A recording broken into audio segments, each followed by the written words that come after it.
But he'd pull it off, and a couple seconds later it would be back on again, and he would do the same thing all over again, and he'd be holding my arm, looking at me, laughing, because he just wants to see the fear, the fright on my face. So in front of me stood this, the only way I can describe it is a monster, and I'm talking like 4 foot wide, huge shoulders, like Sully off of Monsters Inc., if you ever seen that. And that was a cool movie and all, but this guy was like evil, huge, big like that, huge, like knives, you know, huge claws, huge.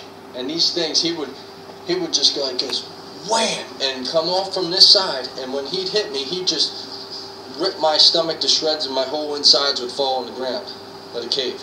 And I'd look down, and you know, once again, you're shocked. How's this happening? You know, if it happens here, we're dead. But there, by the time he'd pull his hand back again, I was healed.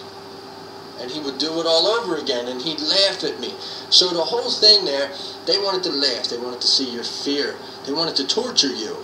And they were content to do this forever. You absolutely knew that in your heart as you're there. But I remember cursing at him, saying, do you really think I give a F what you're doing? Think about it. On this earth, I'd run crazy from this guy.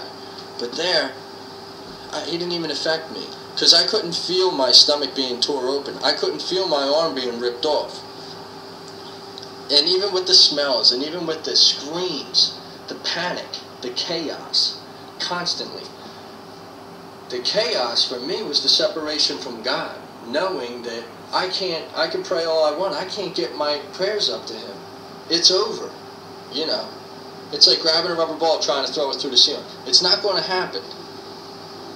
You know, and I realized instantly that as long as you're living, as long as you're breathing and walking on this earth, I don't care if you're atheist, I don't care what you are, New Age and this and that, wake up, because as long as you're breathing, you have a shot to pray to Jesus, to drop to your knees, to ask God to come into your life, to save your life, and to turn your life over to God.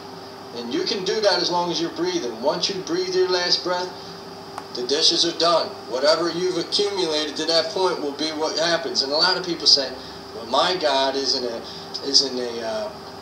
a loving God, and there is no hell, and He wouldn't put you in hell, and He wouldn't do this and that. Let me tell you something. That's all nice and everything, and you can keep that where you keep it. But hell is real. And you know who put yourself in hell? You.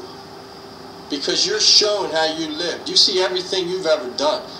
And why, as you know, as you see, you judge yourself. Well, I wasn't this good. I did this. I did that. He has a law for us to follow. And if you don't follow it, you're going to be in hell.